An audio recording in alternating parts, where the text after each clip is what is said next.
수요강의 사무엘하 마지막 24장 보도록 하겠습니다. 다윗이 이제 인구조사를 하다가 하나님 앞에 혼쭐이 나는 거죠. 인구조사 왜 하겠습니까? 다른 왕들처럼 이제 전쟁을 자기 나름대로 이제 하고 싶어 하는 욕망이 나오니까 인구조사를 한 거죠. 보겠습니다. 여호와께서 다시 이스라엘 향해서 진노하사 그들을 치시려고 다윗을 격동시키사 가서 이스라엘과 유다의 인구를 조사하라 하신지라. 그러니까 다윗이 이런 일들을 할 수 있도록 이게 좀 약간 해석하는 것이 약간 그런데, 하나님께서 일부러 다윗을 이렇게 유다 인구, 이스라엘 인구를 막 조사하라고 막 이렇게 말씀하신 그런 게 아니고요. 그 다윗이 자신의 욕망이나 이런 것들이 막 와서 이스라엘과 유다의 인구를 조사함으로 자기가 대장이 되려고 하는 마음을 품는 거를 그냥 놔두시고 그것에 대한 대가를 치르게 하심으로 이스라엘 주인이 하나님이신 것을 가르치시기 위했다는 겁니다. 그래서 왕이 그 곁에 있는 군사령관 요압에게 이르되 너는 이스라엘 모든 지파 가운데로 다니며 이제 단에서부터 브엘세바까지 인구를 조사하여 백성의 수를 내게 보고하라 하니, 요압이 왕께 이르되 이 백성이 얼마든지 왕이 하나님께서 백배나 더하게 하사 내 주 왕의 눈에 보게 하시기를 원하나이다. 그런데 내 주 왕은 어찌 이런 일을 기뻐하시나이까? 뭐 굳이 이런 거 왜 합니까? 라고 말을 하는 거죠. 요압이 원래 할 말은 다 해요. 하란 대로 또 다 하고. 왕의 명령이 요압과 군대 사령관을 재촉한지라. 그러니까 하나님의 뜻 가운데 안 하고 자기 마음대로 하자 이렇게 재촉하는 일들이 일어난다는 겁니다. 이게 꼭 아셔야 돼요. 요압과 한 사령관들이 이스라엘 인구를 조사하려고 왕 앞에서 물러나 요단을 건너 갓 곧자기 가운데 성읍 아로멜 오른쪽 곧 아셀 맞은 쪽에 이르러 장막을 치고 길르앗에 이르고 닷다무시 땅에 이르고 또 다나안에 이르러서는 시돈으로 돌아 두로 견고한 성에 이르고 히윗 사람과 가나안 사람의 모든 성읍에 이르고 유다 남쪽으로 나와 브엘세바에 이르니라. 그들 무리가 국내를 두루 돌아 9달 20날에 만에 예루살렘에 이르러, 그러니까 9개월 20일 만에 다 이제 백성 수를 셌다는 거죠. 요압이 백성의 수를 왕께 보고하니 곧 이스라엘에서 칼을 빼는 담대한 자가 80만 명, 유다 사람이 50만 명이었더라. 그러니까 전쟁에 동원할 수 있는 사람이 각각 80만, 50만과 총 130만 명 정도, 이게 군대를 만들려고 하는 거예요 지금. 그래서 다윗이 백성을 조사한 후에 그의 마음에 자책하고 다윗이 여호와께 아뢰되 내가 이를 행함으로 큰 죄를 범하였나이다. 여호와여 이제 간과하옵나니 중의 죄를 사하여 주옵소서. 내가 심히 미련하게 행하였나이다 하니라. 이미 다 조사를 해놓고 이러면 뭐 합니까?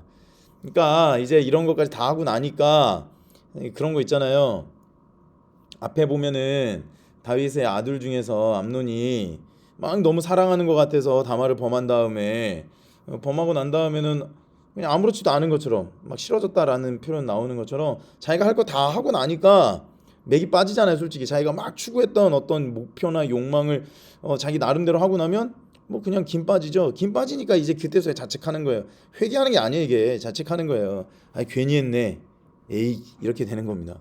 그러니까 다윗이 아침에 일어날 때 여호와의 말씀이 다윗의 선견자 된 선지자 갓에게 임하여 이르시되 가서 다윗에게 말하기를 여호와께서 이같이 말씀하시기를 내가 너에게 세 가지를 보이니 너를 위하여 너는 그 중에 하나를 택하라. 내가 그것을 내게 행하리라 하셨다 하라 하시니, 혼내시는 거예요. 이제 대가를 치르게. 가시 다윗에게 이르러 이르되 왕의 땅에 7년 기근이 있을 것이니까 혹은 왕의 원수에게 쫓겨 석 달 동안 그들 앞에서 도망하실 것이니까 혹 왕의 땅에서 사흘 동안 전염병이 있으실 것이니까 왕은 생각하여 보고 나를 보내신 이에게 무엇을 대답하게 하소서 하는지라. 7년 동안 기근이 있을 건지, 석 달 동안 또 반역이 일어나 쫓겨다닐 건지, 3일 동안 전염병이 일어날 건지 셋 중에 고르라는 겁니다. 그랬더니 가세게 이르되 내가 고통 중에 있도다. 청하건대 여호와께서는 긍휼히 크시니 우리가 여호와의 손에 빠지고 내가 사람의 손에 빠지지 아니하기를 원하노라 하는지라. 이에 여호와께서 그 아침부터 정하신 때까지 3일 동안 전염병이 이스라엘에 내리시니 단에서부터 브엘세바까지 백성이 죽은 자가 7만 명이라. 그러니까 왕이 잘못하면 백성들이 고통받는 거예요. 언제나 그렇습니다. 천사가 예루살렘을 향하여 그의 손을 들어 멸하려 하더니 예루살렘 아예 멸하려고 했습니다. 여호와께서 이 재앙 내리침을 뉘우치사 백성을 멸한 천사에게 이르되 족하다. 이젠 내 손을 거두라 하시니 여호와의 사자가 여부 사람 아리우나의 타작마당 곁에 있는지라. 완전 쓸어버리라고 했더니 이제 됐다 그만해라 라고 말씀하신 것이죠. 다윗이 백성을 친 천사를 보고 곧 여호와께 아뢰어 이르되 나는 범죄하였고 악을 행하였거니와 이 약무리는 무엇을 행하였나이까 청하건대 주의 손으로 나와 내 아버지의 집을 치소서 하니라. 백성이 무슨 죄입니까? 백성 죄 없죠. 백성이 고통당하는 것은 언제나 리더십 때문입니다. 가정에서 고통당하는 거 가정의 리더십, 교회가 제대로 못 쓰면 교회의 리더십, 나라가 제대로 못 쓰면 그 나라의 리더십이 잘못 뽑거나 잘못해놓으면 백성들이 고통받는 거예요. 어쩔 수가 없어요. 본인들의 선택이니까.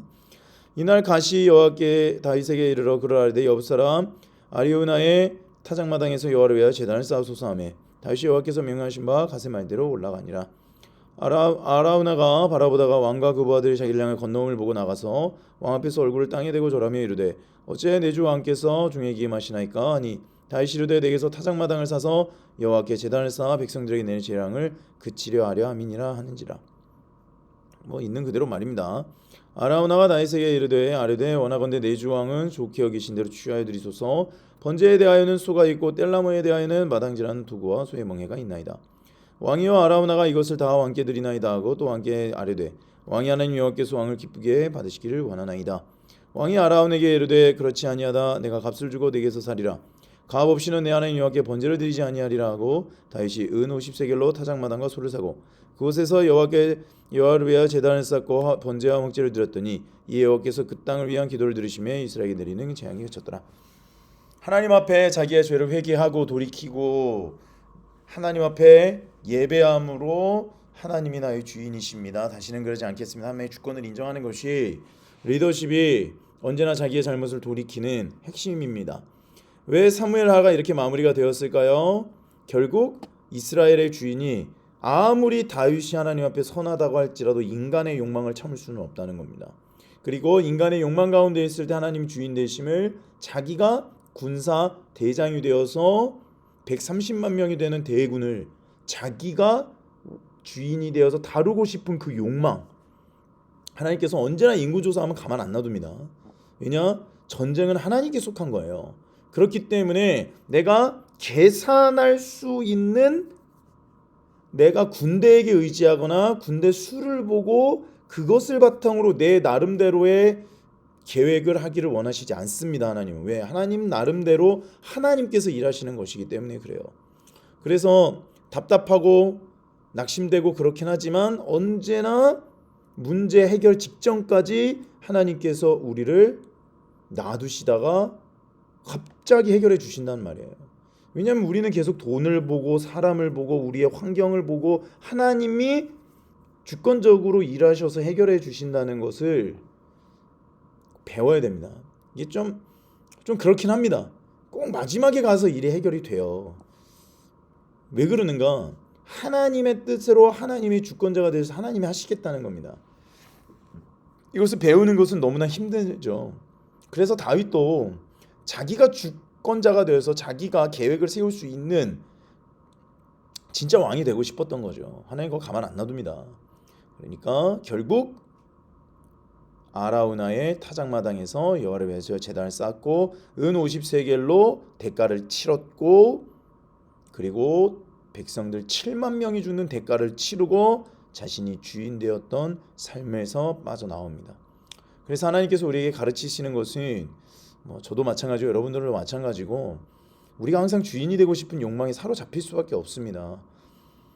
왜냐하면 내가 당면에서 뭔가 일을 해결해야 되는 상황 가운데 서기 때문에 그렇죠.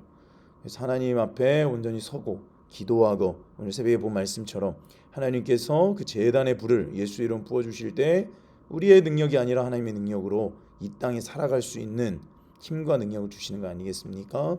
이것은 왕이 됐던지 다윗이 됐던지 우리가 됐던지 상관이 없다는 거예요. 이게 하나님 나라의 법칙입니다. 그래서 사무엘하를 우리가 마무리하면서 오직 여호와의 주권 가운데 하나님께서 일을 하신다.